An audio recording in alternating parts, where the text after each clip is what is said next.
After watching the tape of the USC game, can you talk about what kind of went south as far as the running game? Well, I think they had, you got to give USC credit. I think their front, where they're a little bit young, those guys are pretty good players, and I think they came out with the mindset that they were going to do what they could to stop, take Jamar away and take away our run game. I felt like we got it going a little bit there in the second half, but they did a lot of things to kind of take it away, and we had to make some adjustments. But in the end, I think there were some mistakes that we made early, and some things we could have done a little bit differently to get it going sooner in the game and take a little bit of pressure off of our pass game. That one series, though, you really got it going. Yeah, second half, they started, we'd had some success with the pass, and they started playing some shell defense and some things to kind of take away the perimeter throws, and it opened up some things in the run game like that, and we got a little tempo going, and Jamar got a little bit of a rhythm, and that was good to see. What was it like to have a quarterback begin and finish a game for the first time this season? That's, any continuity, anytime you get the continuity there, and I thought Jake did a lot of nice things and did a nice job of preparing last week, so it was good to see him go out and execute, especially early. Brian, Coach Smith kind of talked about this yesterday, but he said maybe there could be, that defined role for Jack Coletto going forward with the way that, he's been able to run and kind of find the end zone. What have you seen from him, and is that backup quarterback spot kind of up for grabs right now?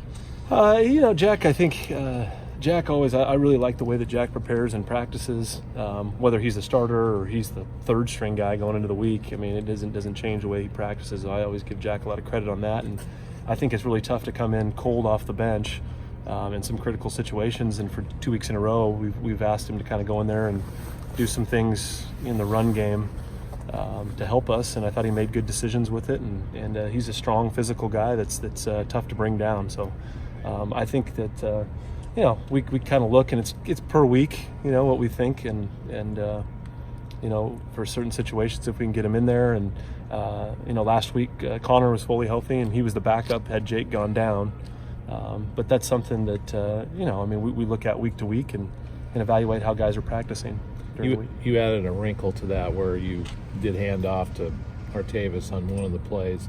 Is this something where, as you keep doing this, you'll add a few more, and then that's going to really expand that position for Jack a little bit? Or? Yeah, I think so. I think it's one thing when you got to do some different things and just run him every time when you put him in there. And so I think we gave him a read option on that one, and he's a quarterback too, so he also has the ability to throw the ball in situations. But we have full confidence in Jack going in there in those situations, and I think it's something, like I said, it's kind of a week by week basis, and whatever the defense has given us. Yeah. Were you a little disappointed Isaiah Hodgins didn't score with how open he was on that play? Yeah, the guys were giving him a little bit of a hard time on that thing, but he ran a nice route to get open. Would have loved to have seen him finish it, but we ended up finishing the drive. But I thought Isaiah did a lot of good things. And he was able to string together back-to-back good games now, kind of with Jake at quarterback. Just continued on that chemistry. What have you seen from those two? And as Isaiah Hodgins kind of hit his ceiling as to what he can do here. Yeah, I think Isaiah is a really talented player, and I think him and Jake, even since fall camp, we really noticed that those guys just have that kind of chemistry, and you can just see him have a little bit of added confidence, I guess, when he gets in there with Jake. And it's been good to see the last 2 weeks to get him going, and really the whole receiver core going. What is your approach to the first drive of the game? Do you script plays? Because in Pac-12 it's been a problem. Yeah, no, obviously we haven't had the success. Last game we got the first down, and then we got to 2nd and 1, and we couldn't get it going 2nd and 1 or 3rd and 1 at it. But yes, we do. We script the openers, and we usually script the plays that we feel best about. So I know it's something that we're looking at as coaches, and we've been really harping on. Hey, it starts in practice, and right from the beginning of practice, we got to practice at a faster pace. With more urgency, and hopefully that just carries over to the game. But I've been scripting, the openers and doing it for a lot of years like that, and I don't know if that's some of it is field position though too, isn't it? It's like I looked at it, and I think your average field position the first quarter has been the 20-yard line. That's kind of hard to do something with. I don't know. Usually you're starting 25 or it's the opening series of the game, and the bottom line is we got to execute better.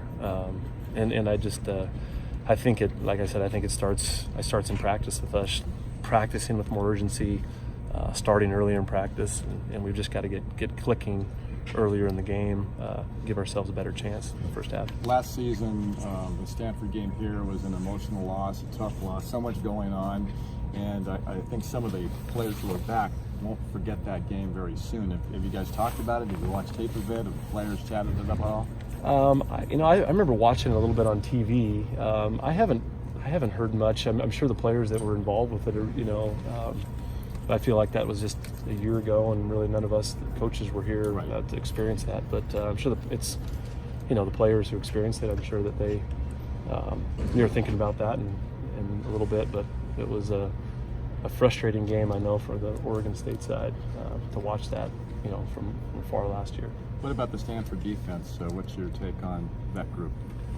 Well, I have the greatest amount of respect for Lance Anderson, and have called a lot of games against him and the job that they do. I mean, I think they're always a really sound defense. I always think they do a really good job against the run, stopping the run, and they want to make the game physical. And so, like I said, every week in the Pac-12, you're going to have your hands full, and we got to have a great week of practice and come out and get going right from the beginning of the game.